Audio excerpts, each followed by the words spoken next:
Hi friends, welcome to my YouTube channel. ನಾವಿವತ್ತು ಗಾಳಿಂಜನೇಯ ಸ್ವಾಮಿ ಜಾತ್ರೆಗೆ ಬಂದಿದ್ದೀವಿ.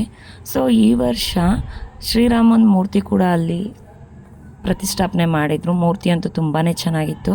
ನಾವಿನ್ನು ದೇವಸ್ಥಾನದ ಒಳಗಡೆ ಹೋಗೋಣ ಅಂತ ಹೇಳಿ ದೇವಸ್ಥಾನದ ಒಳಗಡೆ ಬಂದು, ಸೊ ಇನ್ನು ದೇವಸ್ಥಾನದ ಎಂಟ್ರೆನ್ಸಲ್ಲಿ ಗಣೇಶನ ತಾಳ ತಂಬೂರಿ ಜೊತೆ ಈ ರೀತಿ ರೆಡಿ ಮಾಡಿದರು. ಒಳಗಡೆ ಹೋದ ತಕ್ಷಣ ಎಂಟ್ರೆನ್ಸಲ್ಲೇ ಶ್ರೀರಾಮ, ಲಕ್ಷ್ಮಣ, ಸೀತೆನ ಈ ರೀತಿ ಬೆಳ್ಳಿಯಿಂದ ಅಲಂಕಾರ ಮಾಡಿದರು. ಇನ್ನು ಉತ್ಸವ ಮೂರ್ತಿ ಕೂಡ ರೆಡಿಯಾಗಿತ್ತು.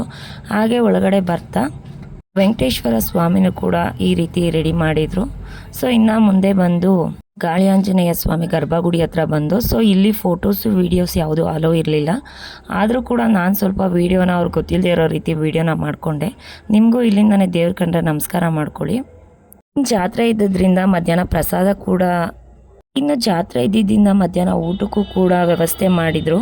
ನಾನು ನನ್ನ ತಮ್ಮ ಇಬ್ಬರು ಹೋಗಿ ಊಟನೆಲ್ಲ ಮುಗಿಸ್ಕೊಂಡು ಮತ್ತೆ ಮನೆ ಕಡೆ ಹೊರಟ್ವಿ.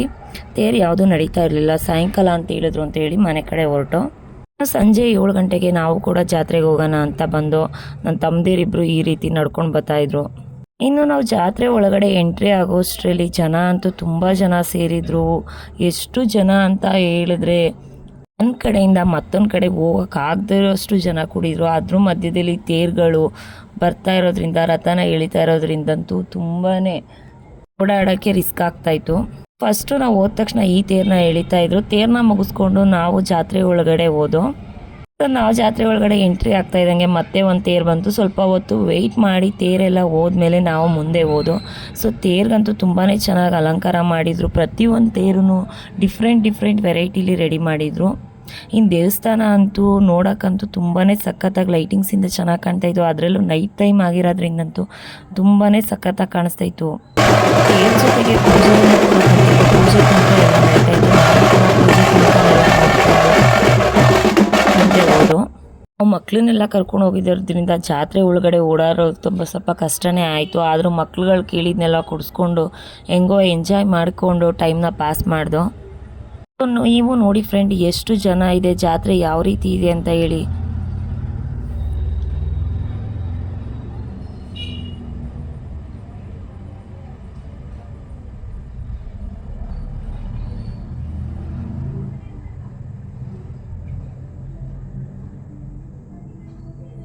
ಸೊ ನಾನು ಜಾತ್ರೆಗೆ ಪ್ರತಿ ವರ್ಷ ಹೋದಾಗ್ಲೂ ಮಿಸ್ ಮಾಡಿದೆ ಒಂದು ವಸ್ತುನ ತೊಗೊಬರ್ತೀನಿ. ಅದು ಯಾವುದು ಅಂತ ನೀವು ತಿಳ್ಕೊಬೇಕಾ? ಬನ್ನಿ. ಅದು ನನಗೆಲ್ಲೂ ಫಸ್ಟು ಸ್ಟಾರ್ಟಿಂಗಲ್ಲಿ ಕಾಣಿಸಿಲ್ಲ. ಅದನ್ನೇ ಹುಡ್ಕೊಂಡು ಮುಂದೆ ಹೋಗ್ತಾ ಇದ್ದೀನಿ. ಆದರೆ ಎಲ್ಲಿದೆ ಅಂತ ಗೊತ್ತಾಗಿಲ್ಲ. ಈ ಟೈಮು ನಾನು ಇಷ್ಟಪಡೋ ವಸ್ತು ಬಂದು ಲಾಸ್ಟ್ಗೆ ಇಟ್ಟಿದ್ರು. ಅದೇ ಕೃಷ್ಣ ರುಕ್ಮಿಣಿ ವಿಗ್ರಹ.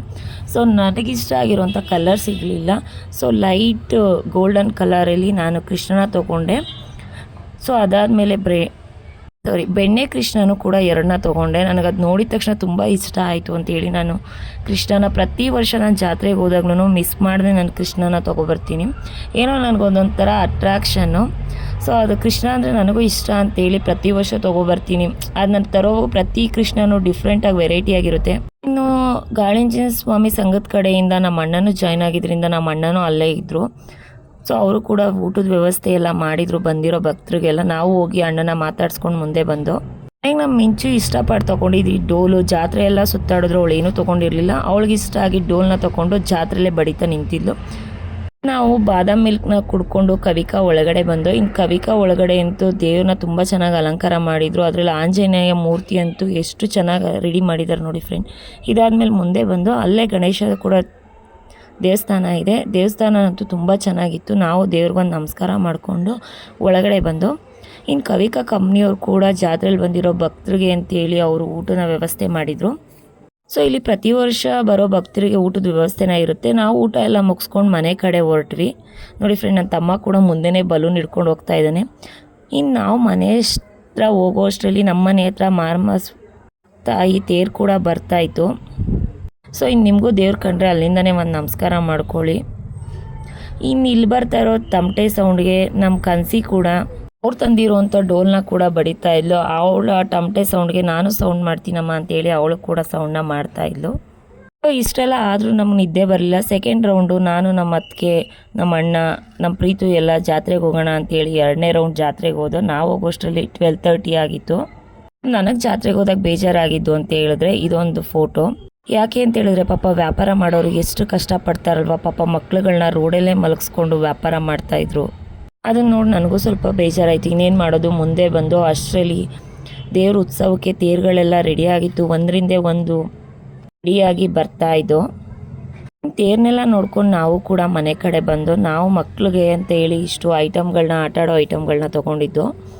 ಇದಾಗಿತ್ತು ಇವತ್ತಿನ ಲಾಗ್. ಇಷ್ಟ ಆದರೆ ಲೈಕ್ ಮಾಡಿ, ಹಾಗೆ ನನ್ನ ಚಾನಲ್ನ ಸಬ್ಸ್ಕ್ರೈಬ್ ಮಾಡ್ಕೊಳ್ಳಿ. Thank you friends.